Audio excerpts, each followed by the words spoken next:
Tell me a little bit more about you. What do you bring to the table? What makes you different? Why should we hire you? Whether you're a young professional working in the corporate space, an entrepreneur launching her business, a leader in the making, or even the head of a global organization, you're being asked to talk about yourself every single day, and being able to do it properly can make or break your career. The thing is, most people are lousy at articulating their value in a compelling, confident, or clear manner. That's all about to change. My name is Dr. Alessandra Wall. I'm a clinical psychologist and executive coach, and I believe there's a way to talk about what makes you exceptional that will open doors, unlock opportunities, and fascinate others. In this course, I'll show you the difference between sharing your skills and articulating your value, and how you can position yourself to spend more time doing what you excel at and love. You'll develop a script to confidently share your areas of excellence with others so they can see your impact, what you can do for them, and what you can do for their organizations. Ready to speak up, own your power, and share your values with others without guilt or discomfort? Let's get started.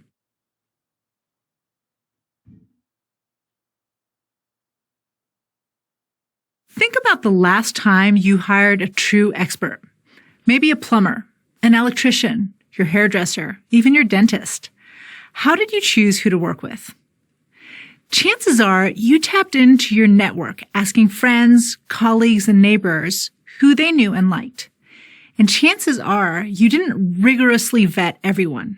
Your choice more likely came recommended by someone you trust, rather than being based on a candidate's merits, training, or experience. And the thing is, that's not just how you hire your next roofer. That's how you select CEOs and board members, businesses to partner with, and managers to lead your team.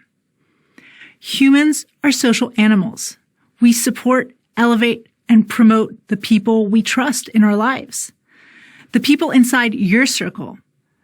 The trust you build in relationships can be leveraged by both parties to create important opportunities. Enter social capital. Social capital refers to the potential opportunities coming from all the relationships in your network. Social capital makes the world go round. At the end of the day, it's not enough to work hard or be the most skilled, educated, or senior person in the room. If you want to succeed professionally, you need to tap into your network's social capital to access the most valuable opportunities out there. That is why it's essential for you to compellingly articulate what you do and why you're amazing at it. You can't wait until you need a network to start building one. You need to be strategically building your network and growing your social capital. Aim to create a network that understands your value, trusts you, and knows you well enough to support your ambitions by sharing your value with the right people at the right time. As you reach out, create a system to keep track regularly and meaningfully. To get started, create a list of people who are already part of your professional social network. These are the people you're already connected to in your company, in your professional spaces, and your larger professional sphere.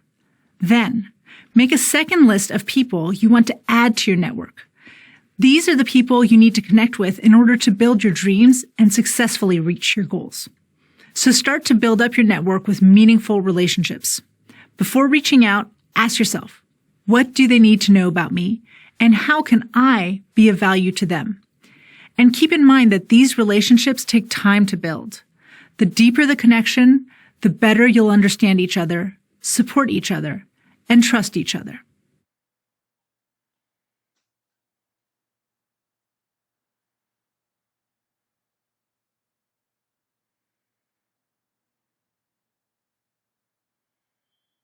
Building your social capital is one of the most important things you can do to take your career to the next level. As you're developing this high-impact social network, it's not enough to just be clear about what your goals are and to understand which kind of people belong in your pod. Another piece, maybe even the most important piece, is understanding how you can be of value to them. Once you figure that out, you'll be better prepared to articulate your value and position yourself in a way that's clear, compelling, and relevant. Yet most professionals I talk to find this really hard to do. They're unclear what they bring to the table or how their skill set and output are relevant to others. Some want to stand out, but consider talking about themselves boastful and cocky. Whatever the reason, if you're making mistakes in trying to articulate your value, you could be ruining once-in-a-lifetime opportunities. In this lesson, I'll show you how to avoid the common mistakes people run into when they're trying to talk about themselves in professional settings. As a coach who regularly helps professionals prepare for interviews and business owners prepare for pitches, the most common mistakes I've come across are, first, confusing skills and value. Skills are your unique strengths or attributes. They're the building blocks you use to create impact and add value. On their own, they're just not what people care about. To articulate your value by only talking about your skills is like a car salesman selling you a car by listing the parts of its engine. Sure, a small group of people are going to find that relevant, even exciting.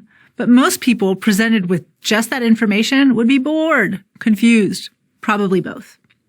So, when you're asked your value, instead of just listing your skills, tie them to tasks and activities you're good at, but also love doing. This makes learning about your skills much more interesting and relevant to your audience, and easier for you to share your strengths without feeling like you're bragging. Another big mistake you should avoid making in an interview or a meeting is reading your resume.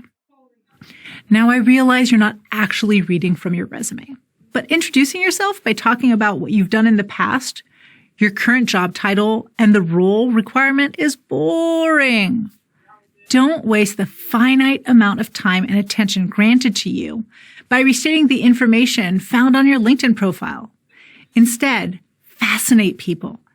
If you want to capture their attention and their time, share that truly fascinating and relevant piece of your story.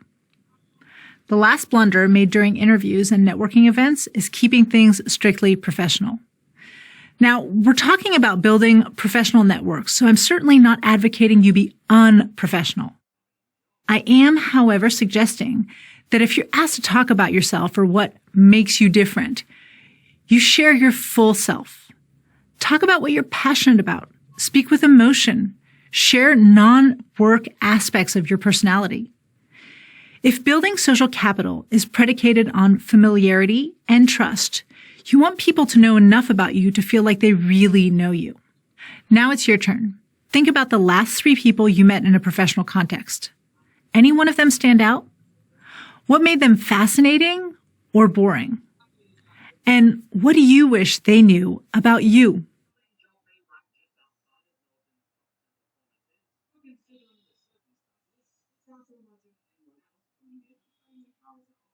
Articulating your value isn't just for networking or interviewing. Getting good at talking about yourself, what's called value articulation, is a skill you can use beyond just trying to get hired or promoted. In this lesson, you'll be able to recognize opportunities to articulate your value throughout your workday and beyond. I want you to start articulating value with confidence and clarity, elevating your career and your day-to-day. Ready? First, articulate your value on a daily basis to educate your current team, clients, or leaders. Let them know what you love best, why you're exceptionally good at it, and how to leverage your talent to their advantage. Imagine how helpful it would be for your colleagues, bosses, and managers to have access to this kind of information. They want to put you on projects that showcase your strength. They want you to be the most productive and effective member of your team. And understanding your value is a great way to make this happen. It's priceless to them. And it's priceless for you too.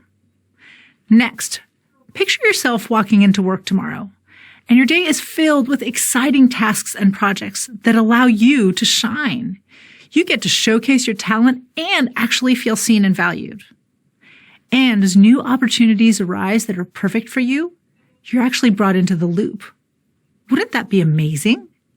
When you articulate your value, you position yourself to do the things you're not just good at, but the things you're good at and love doing. When others understand your skills, impact, and the value they bring, it's easier to position yourself for opportunities that are right for you. Finally, understand that articulating your value is the foundation for your personal brand. In today's world, your potential social impact or culture fit is a key focus of hiring managers. People don't just want the most skilled worker for the job. They want the best person for their organization who also has the right qualifications. You, your personality, your skills, your story are a brand of your own. Branding is no longer just the domain of companies and products. And a big part of that brand is the value you add, aka what you bring to the table, what makes you different, which is exactly what you're communicating when you articulate your value. So think about how you're showing up in the world. Who knows about you? What do they know about you? Are there key people in your world who need to have a better understanding of your value? I encourage you to take advantage of the different spaces in which you can communicate that value, whether it's a team meeting or on your LinkedIn profile or in your email signature. Take a positive step forward today by making your value known. You've got this.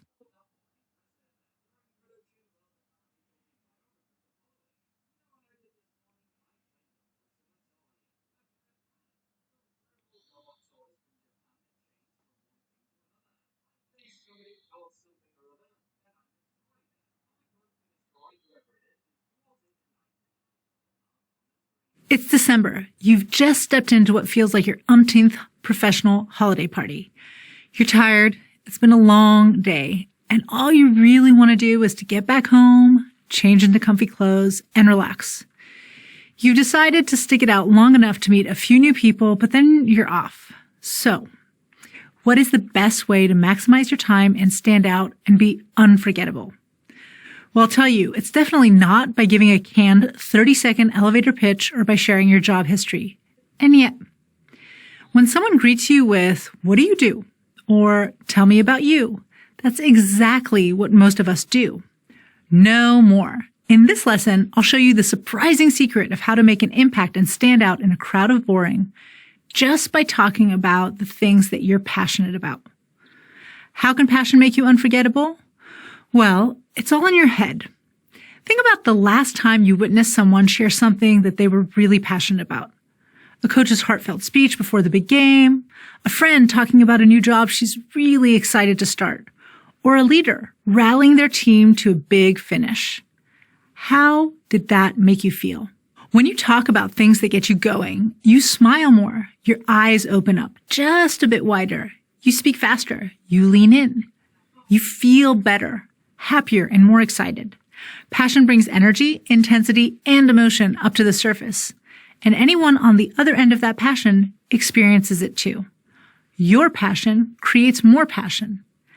That's because of mirror neurons. Mirror neurons are specialized neurons that fire both when you do an action and when you watch somebody else do that same action. It's why you yawn when you see someone else yawning. So when you get fired up talking about your passion, the person you're talking to might also start to lean in. Their eyes will widen. They might match the pace of your speech, and they might even begin smiling without realizing it. And that smile is the key to making a lasting impression. Which brings me back to your brain. So, your brain does this nifty thing where it matches your mood to your facial expression. If you smile long enough, you'll feel happier. If you frown, you'll feel more annoyed. When you smile, your brain produces neuropeptides to reduce stress, dopamine to create a sense of reward, and serotonin, which is associated with feeling happy and calm. And thanks to mirror neurons, your smile can trigger a smile in someone else and have them feeling rewarded, happy, and less stressed just from talking to you. When you bring passion to the table, you're spreading that passion to others. At your next networking event, talk about something you're passionate about. Be excited to get others excited. Smile genuinely, and like that, they'll smile back, and you'll become fascinating. Over the next week, practice expressing your passion in casual conversations. Talk to people about your passions. Watch how your mood and facial expressions shift and the way they respond. You have just discovered how to be unforgettable.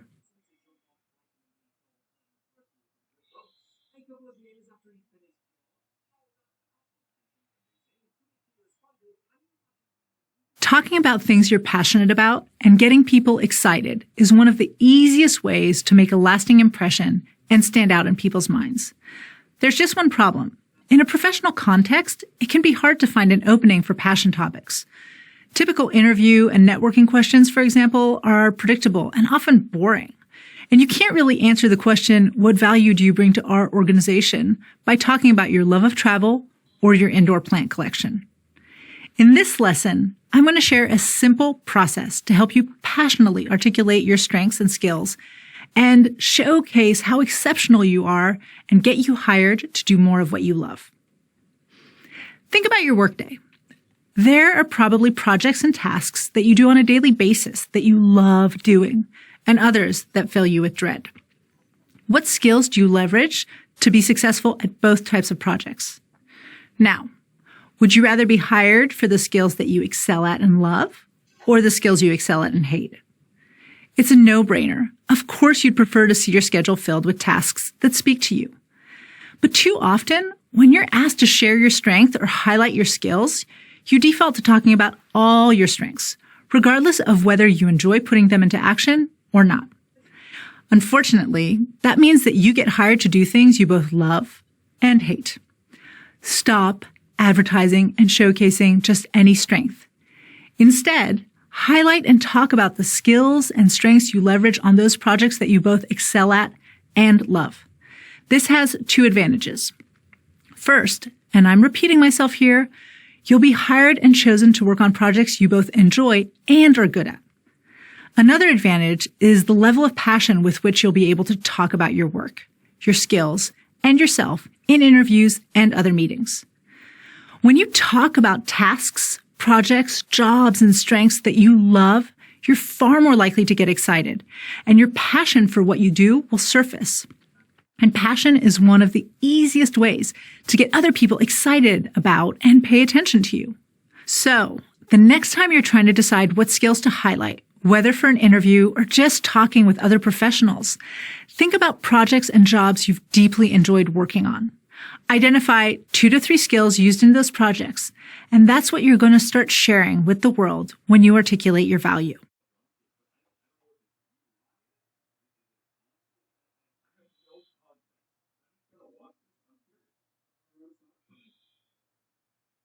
Articulating your value is about storytelling, sharing who you are and why you matter. Like all stories, there should be a takeaway. It should be captivating, and it should leave your audience feeling something, ideally excited or at the very least curious to learn more about you. Unfortunately, when it comes to talking about yourself in a professional space, most people make the mistake of sharing a detailed professional history or listing skills without connecting dots and explaining what impact they can make for their audience. Be honest with me. Have you ever done that? Well, after this lesson, you'll be able to distinguish between sharing your skills and sharing your impact. You'll have a process to quickly connect the dots between what you excel at and why it actually matters. And you'll be able to clearly communicate your impact to others. What are some of your greatest strengths? Think about 3 or so tasks in which you're highly skilled and that you really love. Maybe you're a great problem solver, or you're fantastic at data analysis. I know lots of professionals who have strong people skills and use them to support and elevate others. Your skills are important, but they mean nothing if you can't connect them to an impact. It's great to know that you're a wordsmithing wizard, but what I really want to know is what you can do with that talent. This is the distinction between a skill and an impact. A skill is an ability or a technical advantage you have. Your impact is what you can do with that skill. It's specifically how you translate that strength into an action or an outcome that's relevant to others. So first, identify at least 3 skills you want to share with the world. Then connect those skills with specific outcomes or tasks that would be relevant to your audience. The question you're trying to answer is, if it's true that I'm good at X, what difference can I make in the world, my company, or my team? Another way to think about it is, how do I currently, or have I in the past, used skill X to do something noteworthy? I recently sat on an interview prep session where one candidate shared her love for process improvement. She talked about her deep understanding of systems, fantastic organizational skills, and excellent people skills. Then she tied those strengths to their impact by using a relevant work example. Specifically, because she loves process improvement, within her first 6 months at her company, unbidden, she reviewed their personnel onboarding process. Thanks to her understanding of systems, she identified several inefficiencies and proposed a new process.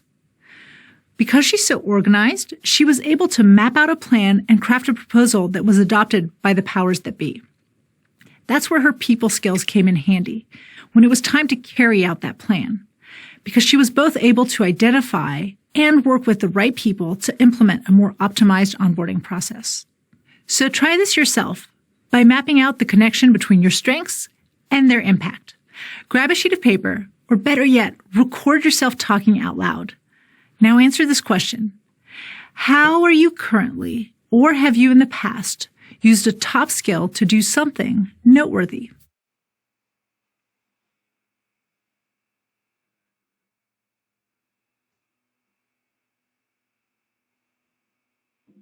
Humans are fundamentally selfish, or maybe a better word is egocentric.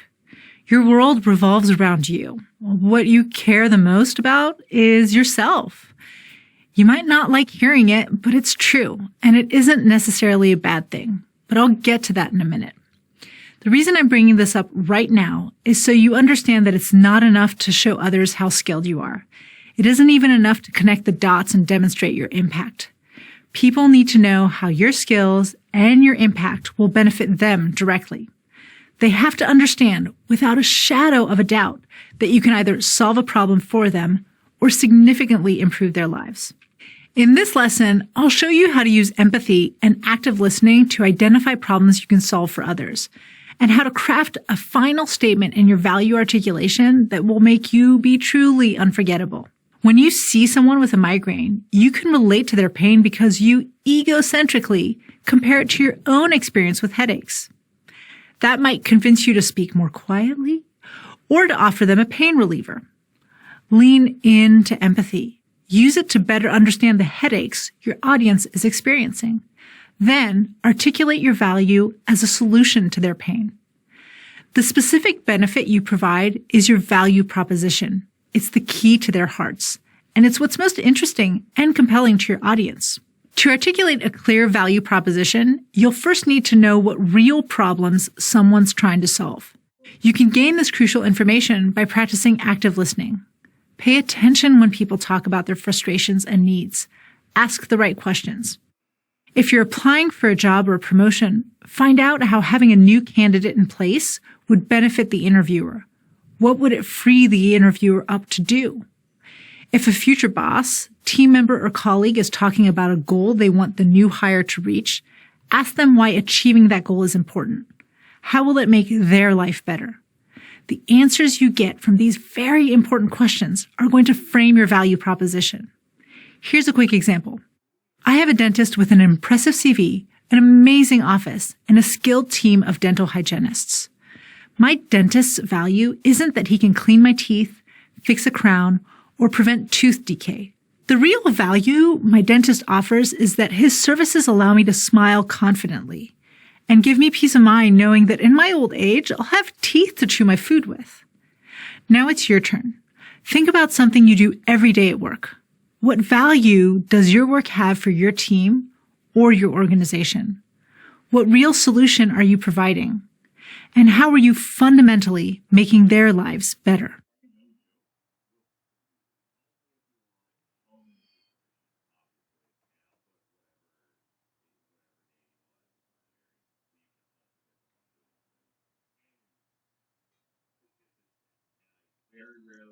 Persons in the professional space endeavor to use industry-specific nomenclature to demonstrate their erudition, establishing a desolate sense of competency and value. These verbose patterns are mind-numbing and exhausting and a mouthful. Sometimes people use jargon in an attempt to inflate their own perceived intellect, and other times it's used when people know their stuff too well. My accountant, Stephen, is a perfect example of this. He's a full-time master of his craft, but at times he forgets that his clients are not trained financial experts. I've had to remind him to spell out acronyms, define all the tax and accounting terms he uses, and explain concepts that might be simple to him, but leave me feeling stumped. If he can't speak in a language I understand, I'll have no way of knowing what he's talking about. Unless you're looking for a career in the dictionary business, using jargon isn't doing what you're intending. It's just making it more difficult for you to be understood. The purpose of communication in the professional world is to share knowledge, information, or advice. In this lesson, I want to help you communicate more effectively by using purposeful, easy to understand language. Not only will you sound more relatable, but you'll actually come off as more knowledgeable and more professional. To avoid confusing your clients and colleagues, turning off your audience, and making us feel like you're speaking a foreign language, try this two-step technique. Start with a jargon list. Write down those pesky insider terms that are specific to your industry. And then come up with a synonym or real-world expression for each obscure or jargony word on your list. For example, next to synergy, as in, I love the synergy between these two teams, try work well together, as in, I love how well those two teams work together. If your goal is for others to really get what you're saying, make it easy. Respect their intellect by using common words, especially for the more complex explanations. The next step is to write out what you're trying to communicate and reduce it down to its simplest, briefest form. With your jargon list by your side, write out a first draft. Spell out whatever you're trying to communicate, pulling from the real language words on your list. Comb through it again to translate any jargon that might have slipped in, then go through it a second time and try to cut at least 50% of the text. It's incredible how clear and straightforward you can be when you focus on keeping things simple, compelling, and focused. Jargon has its place, but use it sparingly and purposefully. If you want to show up confidently in your conversations, you're better off thinking carefully about what you mean to communicate. Then share your ideas, simply using straightforward language and framing the conversation in terms that would make sense to any audience. Your turn. Try one of these 3 techniques.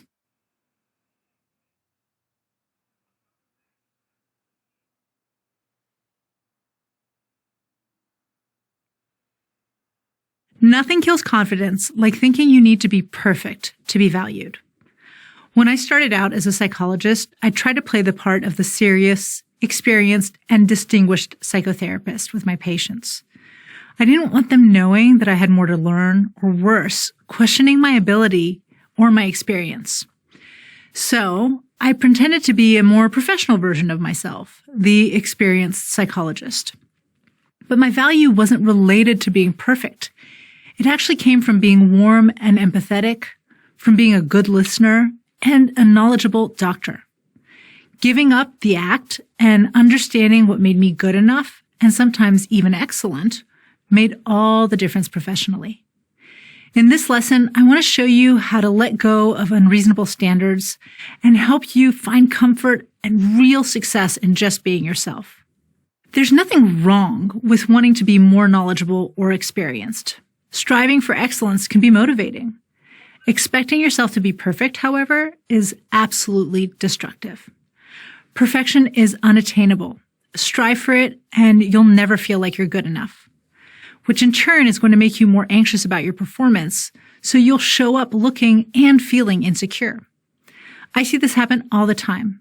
It's the root cause of imposter syndrome, not to mention a whole lot of performance anxiety. To challenge your inner perfectionist and embrace your authentic value, define what it means to be successful. You see, high achievers often define success as flawless execution, forgetting that there are many levels of success. Think of a task you're working on. Write down what it would look like to execute it perfectly and then to fail miserably. Then define what an excellent, a good enough, and finally an average performance looks like. Notice how good enough really is, well, good enough in most cases.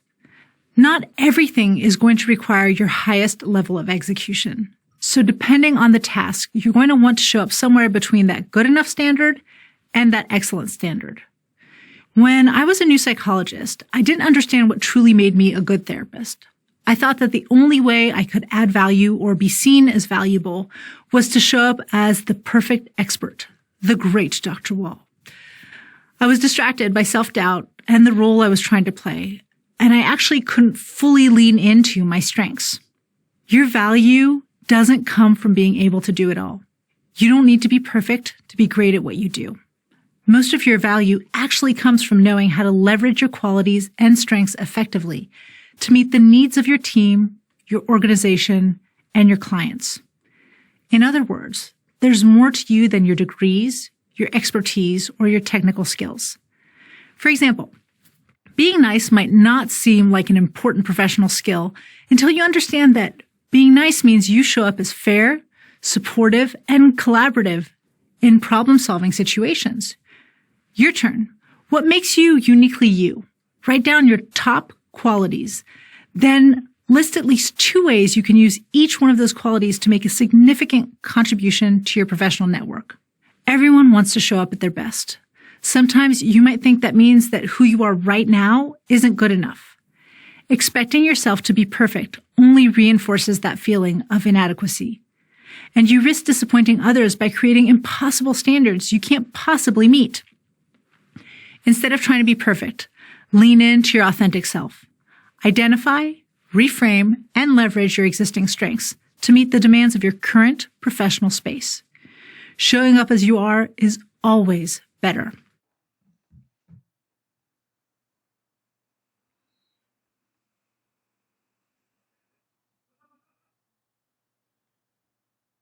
Companies spend a lot of money and time trying to be more human so they can be more relatable, which is fascinating given that the people who work for these companies seem to be spending just as much time trying to be less imperfectly human to fit in.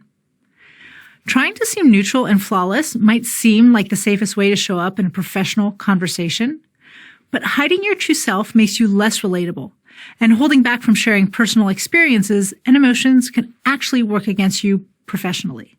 Ice Queen, anyone? There is value in bringing your whole self to work. Core values, personal experiences, emotions. In this lesson, I want to show you how to use personal details in a professionally appropriate manner to build rapport and stand out in your career. Companies love to share their values and mission statements. They understand that customers and employees relate to the beliefs, the ideals, and the qualities that define them.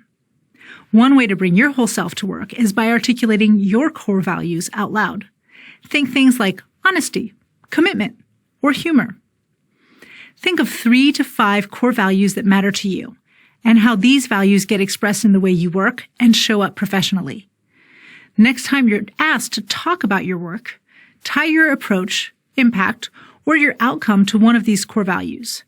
For example, you might point out that the reason you're so good at brainstorming is because adventurousness is one of your core values. You're always thinking about new ways of experiencing the world.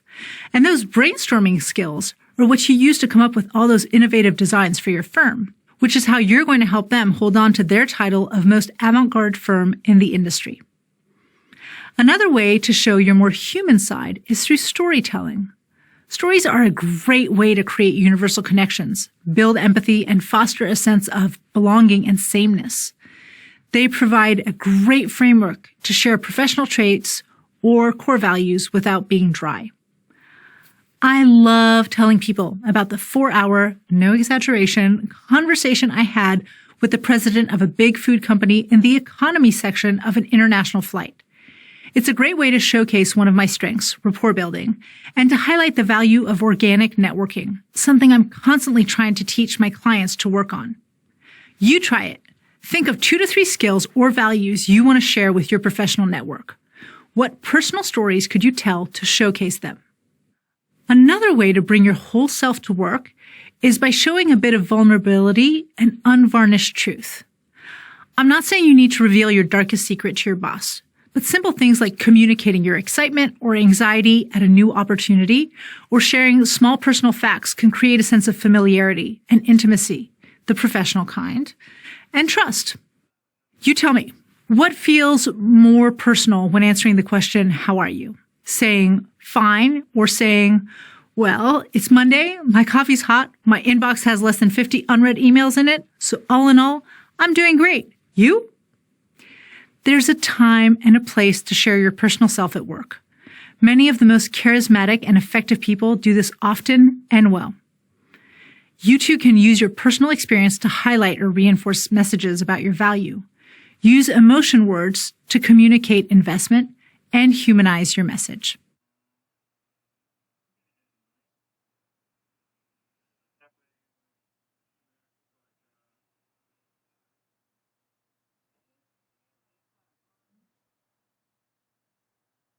Congratulations, you've made it to the end of this course. I have covered a lot in these lessons, from the power of social capital to leveraging your professional network and the secret to being unforgettable. By understanding how to connect your skills to their impact, articulate your value, build deep connections, and make a lasting impression, I'm hopeful you can walk away from this course and start opening the doors to new and exciting opportunities. At this point, my advice is to practice, practice, and practice. Receive a compliment, thank them by sharing how your skill and passion helped you be impactful. Introduced for the first time at a meeting, take the opportunity to share a compelling story. Highlight your strength and the value you bring to the table. Again, practice, practice, practice. For some additional resources, two of my favorite books with great insights and strategies on how to show up powerfully and stand out when it matters are Power Shift by Damon John and How to Fascinate by Sally Hogshead. If you have any questions about this process or just need some support defining your strengths and their value, don't hesitate to reach out. I, for one, would love to find out what makes you unforgettable. Connect with me on LinkedIn or visit my website at noteworthy-inc.com. Thanks for joining me in this course. With a bit of practice, you'll soon be able to walk into any room in front of any audience and confidently articulate your value.